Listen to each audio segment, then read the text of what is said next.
high-born trauma doomed this young woman to haunt a Portland tavern for all eternity?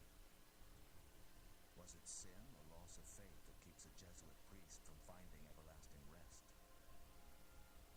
The ghosts of the Pacific Northwest, next on Haunted History.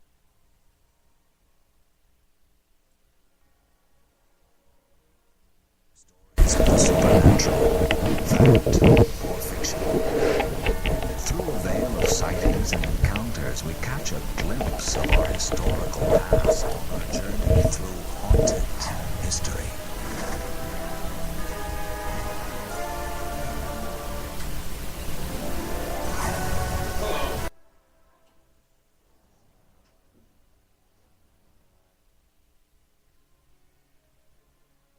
Nature smiles sweetly on the Pacific Northwest, modern-day Washington and Oregon. This land is blessed with lush forests, fertile valleys, and mighty rivers. But this is also a place of shadows and spirits. Some of those who walk the Northwest in life still play long after death.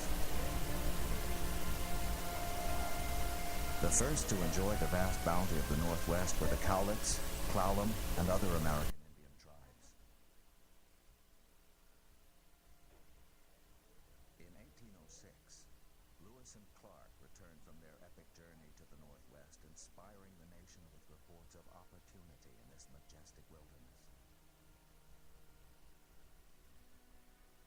By the 1830s, pioneers were braving the Oregon Trail, 2,000 miles of heartache that left Independence, Missouri, bound for the Pacific Northwest. This prized stretch of real estate became known as the Oregon Territory, and it encompassed enough country to one day make the better part of 5 states. For years, the city of Portland, on the Willamette River, was its leading commercial center. In the 1880s, Portland exported lumber by the millions of board feet, and Oregon grain was shipped as far away as China on the so-called wheat fleet. Many of Portland's workers lived on the other side of the river, in what was then a separate town called Albina. They often gathered at places like the White Eagle Saloon. There's been a bar on the side of the White Eagle since at least the 1850s, all the way to the present day. That's 150 years. And in that time, the neighborhood's changed, but when it first opened up, this area was a lot rougher than it is today. During those rough and tumble years, prostitutes also found their way to taverns in Northwest ports and logging towns. The White Eagle Saloon was no exception. According to local legend, at least one of these women is among the many spirits that haunt the White Eagle. From its basement to the rooming house on its upstairs floor. There are a lot of stories surrounding the White Eagle Tavern and its clientele and residents in the upstairs. There's a story about a prostitute named Rose who had a room here in the White Eagle Tavern. Little is known about Rose. Still, it is probably safe to assume she hadn't aspired to a life of selling herself at the White Eagle, but that is where fate led her. Rose's last night remained something of a mystery. Most accounts say she entertained a regular customer. Rose didn't survive the visit. Some say alcohol was involved. Others say it was jealousy. The end result was just the same.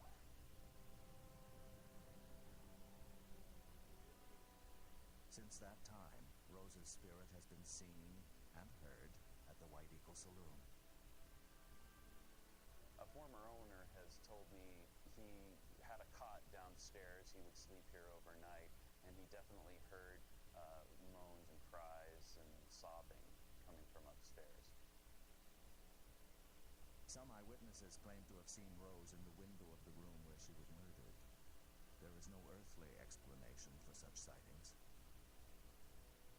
It does seem strange that a woman would be seen in the windows upstairs peering out over the streets, considering that the rooms upstairs have been closed since 50s and the upstairs has not been occupied since that time.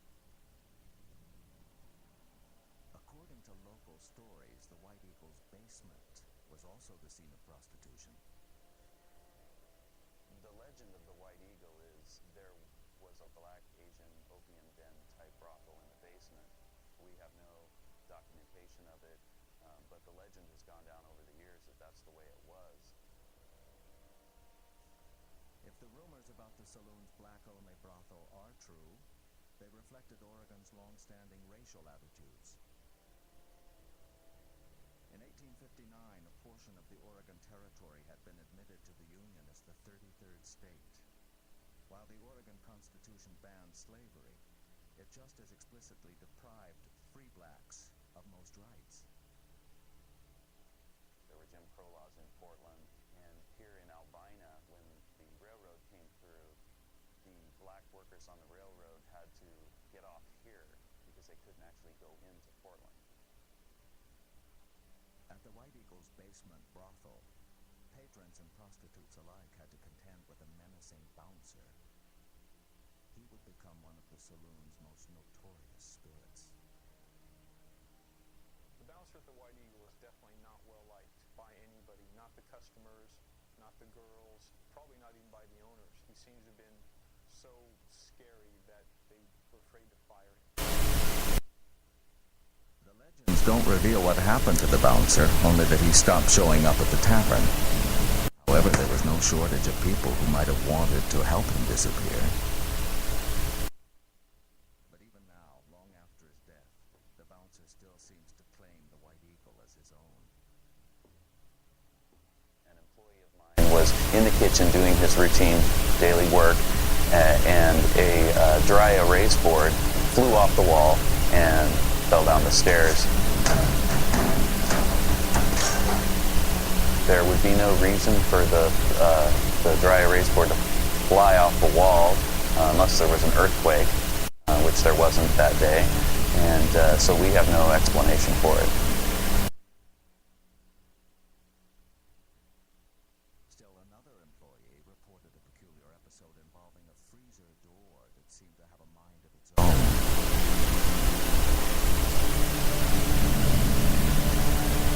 He told me about that incident. He felt it was ghosts. He's not a person that would be frightened by anything like that, but that particular night he just decided he wasn't going to go down there again.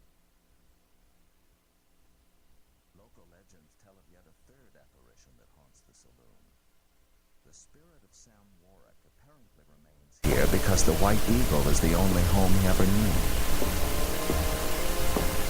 One of the major stories about Sam is that he showed up on the doorstep of the White Eagle as a boy. And he was just taken in by the family that owned the bar. And they kept Sam on as a handyman. Maybe he helped out in the kitchens now and then. Though Sam Warwick was a hard worker, he was also known for periodic bouts of drinking. He would disappear for several days, then turn up unannounced and resume work as though nothing had happened. Warwick remained at the saloon for some 40 years. Several accounts say he died in his room. Others suggest a nearby town. But most agree the ghost of Sam Warwick still haunts the White Eagle. In Sam Warwick's case, whether he came here as an adult or whether he was found on the doorstep, this was Sam's home. And so this would have been the place he clung to. Particularly if he did die in the White Eagle. Can spirits from beyond the grave walk among the living? If a visit to the White Eagle hasn't answered the question, check yourself into Manresa Castle, rumored to be the Northwest's most haunted hotel.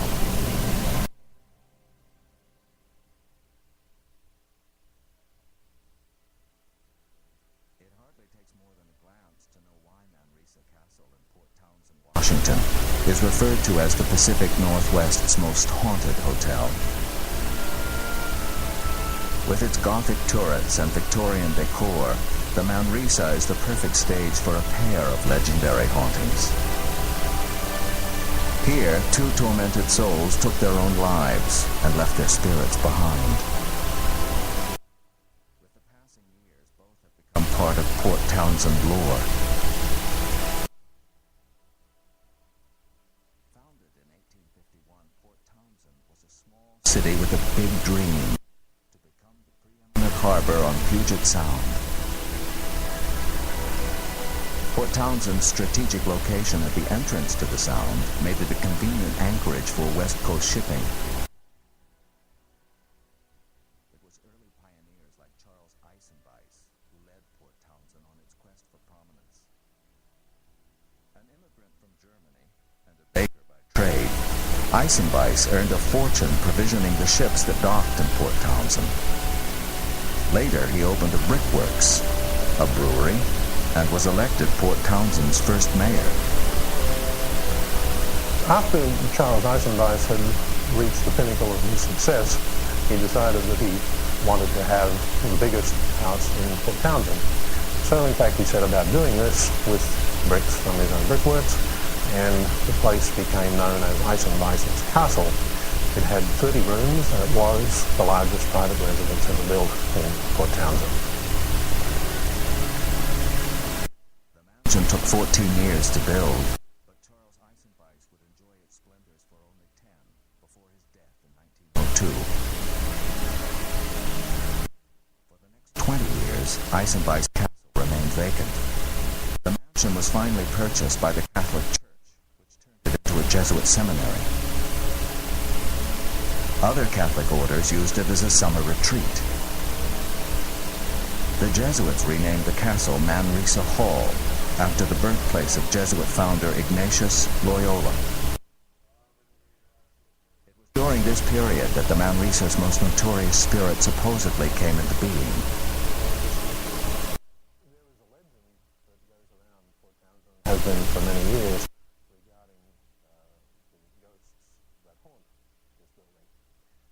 And one of them is in relation to a Jesuit priest who hung himself up in the attic above, in the tower above room 302. Little is known about the Jesuit himself, or what inner turmoil might have driven him to suicide. It has been whispered that a secret romance left him burdened with remorse, though such tales have never been proven. Perhaps the sin was merely temptation itself, a burning desire that proved impossible to extinguish and impossible to ignore. Whatever may have been the source of the Jesuit's torment, it apparently drove him to a final reckoning inside Manresa Hall's imposing tower. There he had prepared a noose and secured it to the tower's hefty beams. At long demons was over. Exactly when the priest hung himself, nobody's really totally sure, but his spirit apparently still lives on here and is manifested in various things that I and various guests and staff have seen over the years. The accounts began to surface after Manresa Hall was purchased by new owners during the 1960s and turned into a hotel. Some guests staying in room 302, which is directly under the tower, report the unnerving sensation that someone is watching them as they sleep.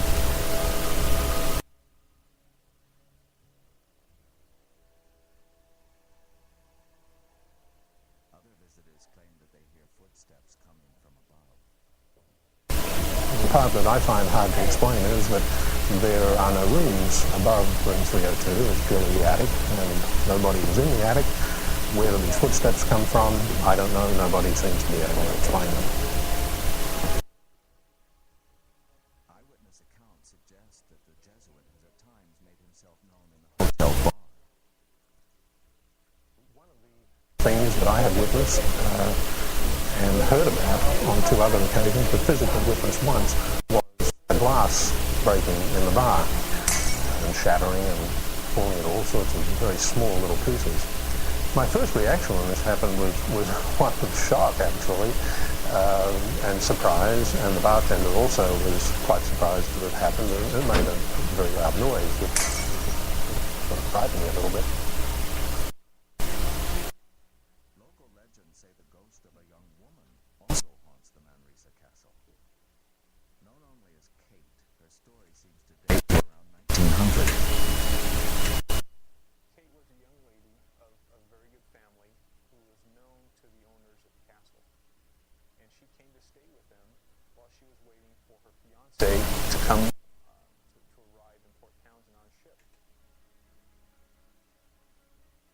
This third-floor room of the castle looked out over the harbor, and she had watched as one vessel after another dropped anchor. After several weeks of waiting, his ship never arrived, and she became convinced that the ship was lost at sea and that her fiancé was never coming to meet her. And she became so depressed that she committed suicide by throwing herself out of one of the windows at the castle. Some say Kate still walks the hallways of the old castle. One account came from the hotel's own chef, who had a room on the third floor. After he'd been here about a week, he came to my office one day and said, there's something very strange going on up on the third floor. I said, well, at night time, usually around 11 o'clock, I'm sitting there in my room watching television, and there are these strange lights that keep appearing under my door. And there's no noise associated with them. My first reaction was, well, perhaps they're a reflection from cars going past in the street or something.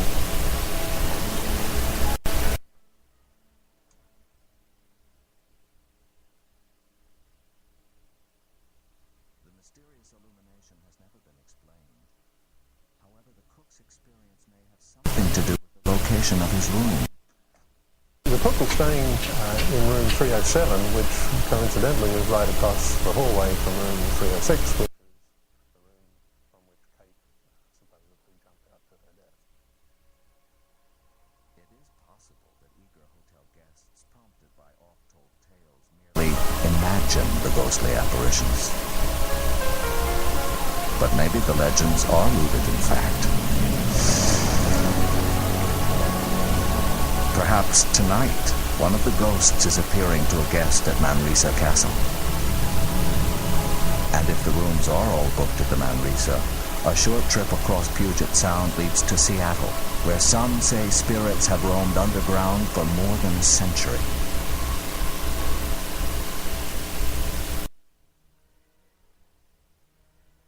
From its perch on Puget Sound, Seattle, Washington has emerged as the preeminent city of the Pacific Northwest.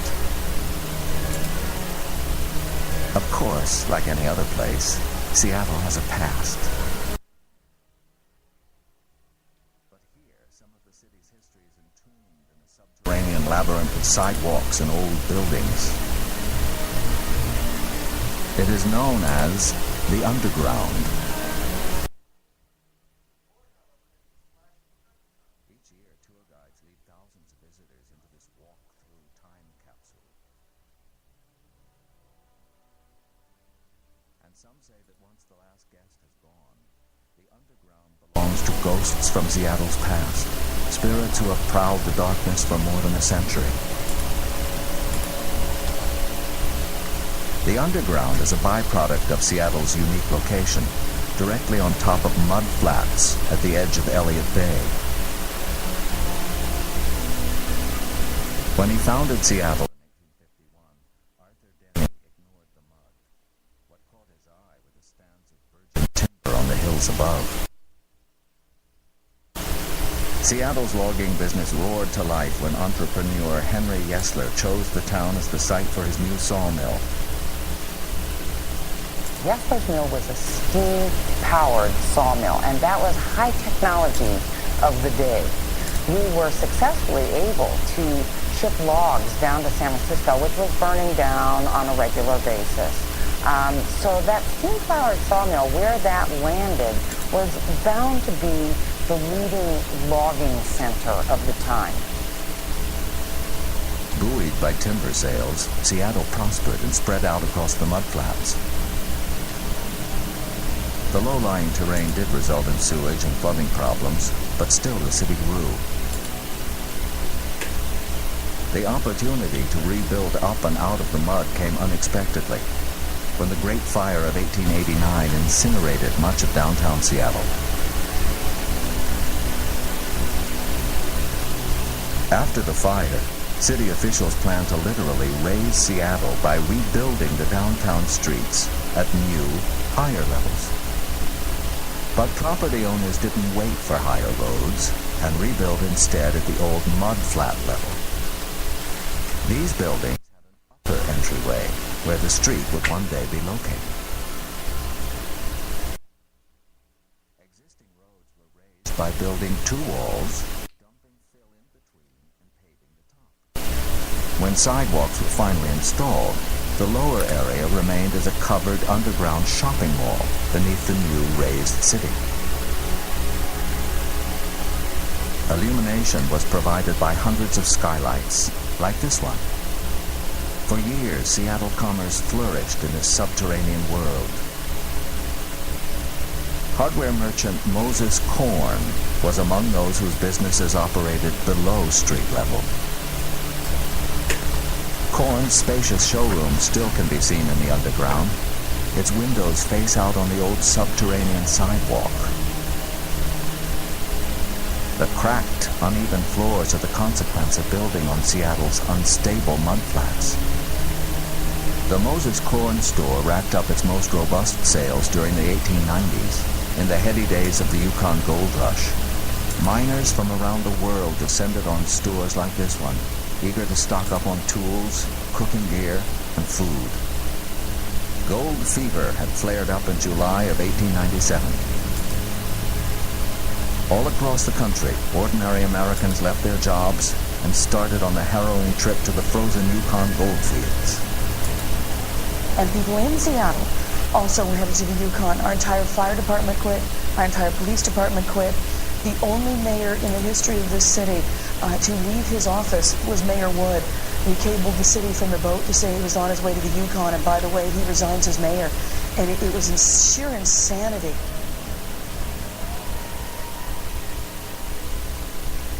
The Scandinavian American Bank, just down the street from Moses Korn's place, was one of the depositories for the tons of gold the Yukon miners brought back. At that time, the bank constructed an extra gold vault downstairs in what is now the underground.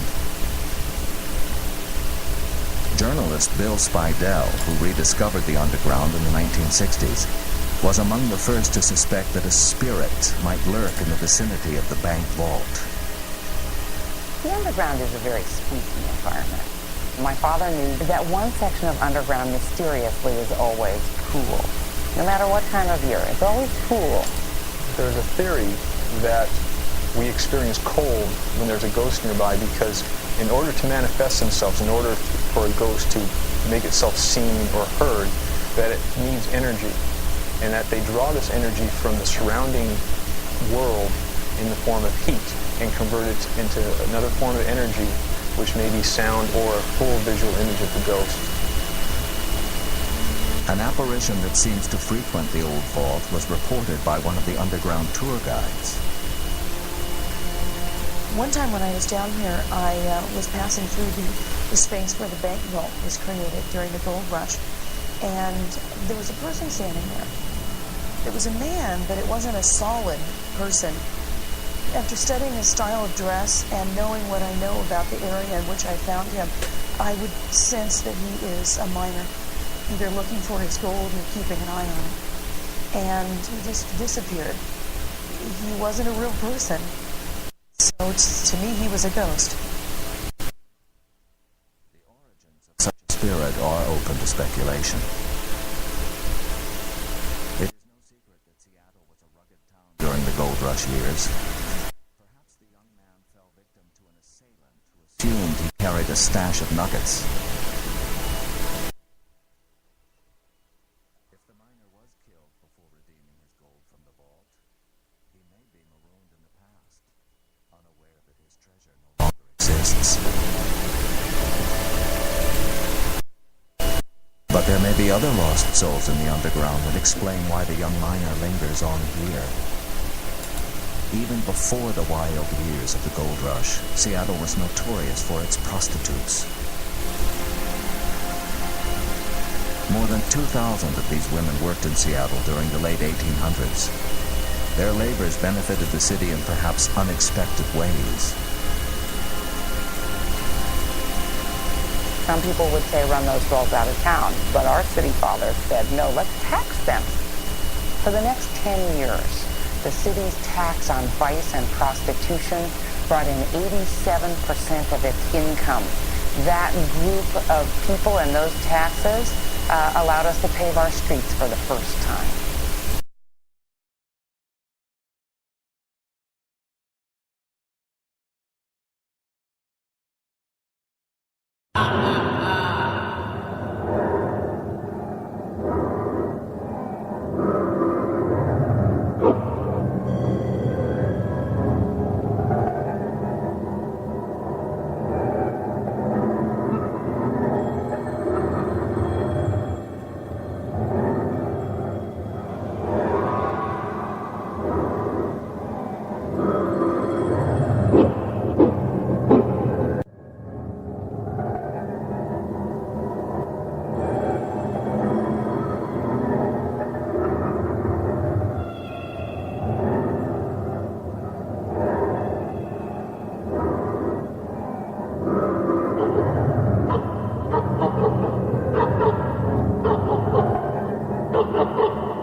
So, is this the end? The culmination of all of our yesterdays? A permanent break to the age of the wheel? We asked for judgment. Well, here it is. Summed up in the fears of a long-ago mathematical equation. Fact. Within the next 2 hours and 17 somewhat minutes, humankind may become the unwelcome memories of a merciless God. Where will you be when the hands of time test the ultimate fate?